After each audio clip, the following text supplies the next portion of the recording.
ça va pas, je vais normal. Mais bon, je suis à la maison. Ma pauvre. Ça, mais en attendant, bon, on peut travailler quand même. Là, là, et...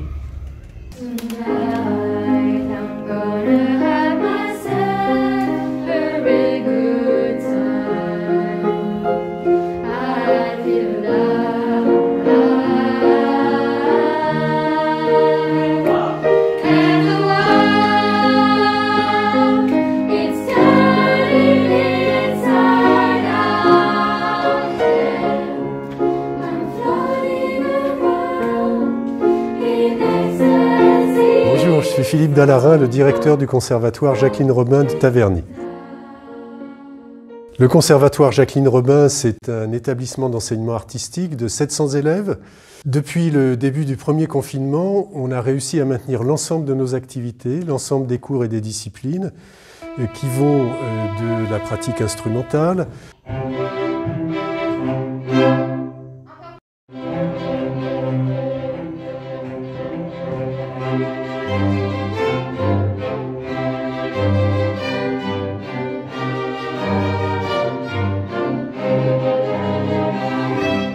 Je m'appelle Fanny, je m'occupe de l'orchestre Cycle 2 et 3 du conservatoire.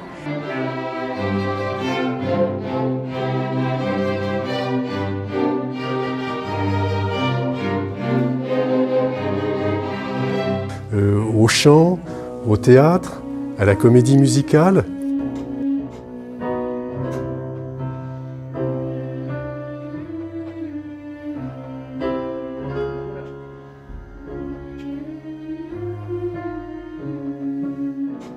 Donc les chanteurs sont sur scène constamment, donc on travaille beaucoup sur le mouvement, sur le corps et sur la voix. Le FMAC, c'est la formation musicale appliquée. Quand on rentre la structure, et là on fait quoi? Merci. Alors évidemment, on le fait dans le strict respect et des consignes sanitaires et des décrets gouvernementaux et des consignes de la préfecture, bien sûr. Mais ça nous a permis de maintenir l'ensemble de ces activités quand c'était possible en présentiel et quand ce n'est pas possible, par exemple pour l'art lyrique qui est en ce moment interdit en présentiel, eh bien on le fait à distance. Est-il vrai que l'on souffre et qu'on pleure et jamais on n'en puisse se guérir? C'est quoi et qu'un soir, qu'une heure est passé le frisson du désir. Voilà. Mais en dehors de l'activité intramuros, si on peut dire, où nos élèves viennent de 1 à 4, voire 5 fois par semaine, on enseigne à près de 3000 jeunes de la crèche au lycée. Bonjour, bienvenue. Aujourd'hui, comment vas-tu? Dis-moi ton prénom pour continuer la chanson. Ilyes, on dit bonjour Ilyes. Et attention, bonjour les enfants. Je suis Églantine et je suis professeure de Babysimo. Donc je m'occupe des enfants de 3 mois à 3 ans. C'est un atelier bébé-parents pour faire le lien entre les parents et les enfants. C'est un éveil musical, le but étant de faire de la musique ensemble. Et ce que je veux souligner dans cette période difficile pour tout le monde, c'est qu'elle a été aussi difficile pour nous puisqu'on en est à notre 8e changement d'organisation depuis 1 an. Mais dans cette période, ce qui est important pour moi, c'est d'abord de noter le soutien très important de la municipalité, non seulement bien sûr en termes de produits, de nettoyage, de désinfection, mais aussi de matériel de protection, comme par exemple des parois en plexiglas quand les cours peuvent avoir lieu en présentiel.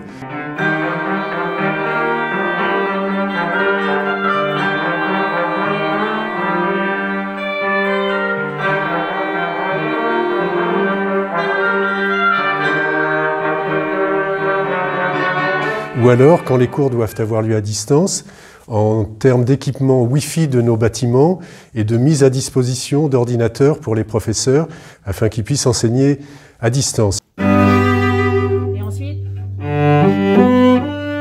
pareil, l'essentiel. Par contre, tu peux vibrer.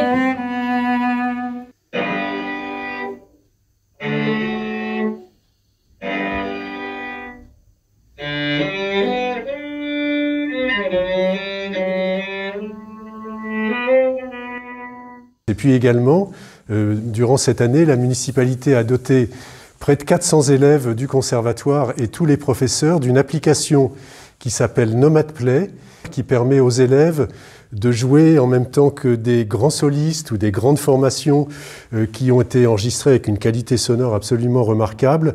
Et c'est un outil d'avenir qu'on utilisera aussi après la période Covid.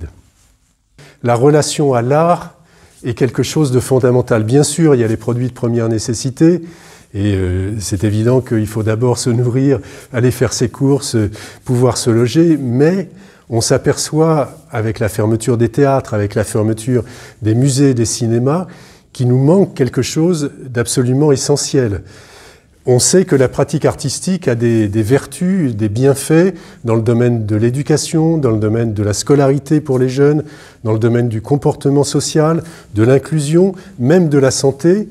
Mais ce qu'on mesure dans cette période de crise sanitaire, c'est que l'art, c'est quelque chose qui n'est pas seulement un loisir ou un réconfort, c'est quelque chose qui nous touche au plus profond de nous-mêmes, qui nous permet d'exprimer et de partager des émotions. C'est vraiment ce qui représente l'essence même de la nature humaine. C'est pour ça que l'objectif, c'est vraiment de libérer la culture. Ça veut dire à nouveau cette possibilité d'exprimer ses émotions, d'aller au spectacle et finalement de vivre.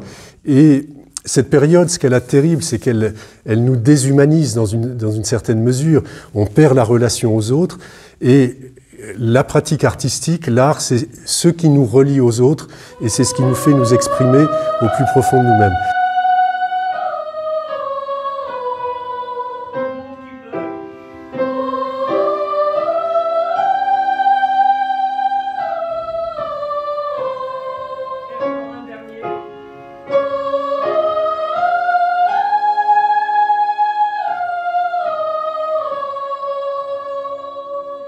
On avait 700 élèves en juin, 703 élèves en juin 2020. On en a une trentaine de moins aujourd'hui. Alors évidemment, c'est toujours quelque chose qu'on suit avec beaucoup d'attention quand un élève ou décroche ou perd sa motivation. Et dans cette période, évidemment, ça se comprend. Donc on est très attentif à renforcer notre contact à ce moment-là. À Taverny, on a réussi, grâce à l'engagement de la municipalité, à l'engagement des équipes, à maintenir ce lien avec nos élèves.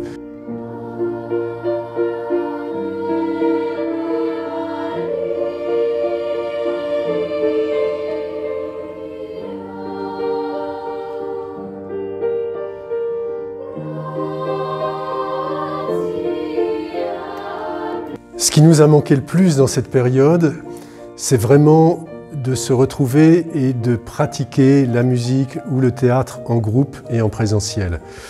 Parce que la pédagogie du conservatoire, elle est fondée d'abord sur le groupe, sur la pratique artistique en groupe. Et ça, évidemment, avec les mesures sanitaires, ça a été beaucoup plus difficile à réaliser. Donc dès qu'on a pu le faire, même en petits groupes, on a réuni les élèves, parce que quand vous réunissez des élèves entre eux, ils sont plus motivés, ils s'entraînent les uns les autres, ils apprennent les uns des autres, et que la dynamique est à ce moment-là beaucoup plus forte. Donc, à travers le groupe, c'est en effet toute la pédagogie du conservatoire qu'on a essayé de continuer à mettre en œuvre.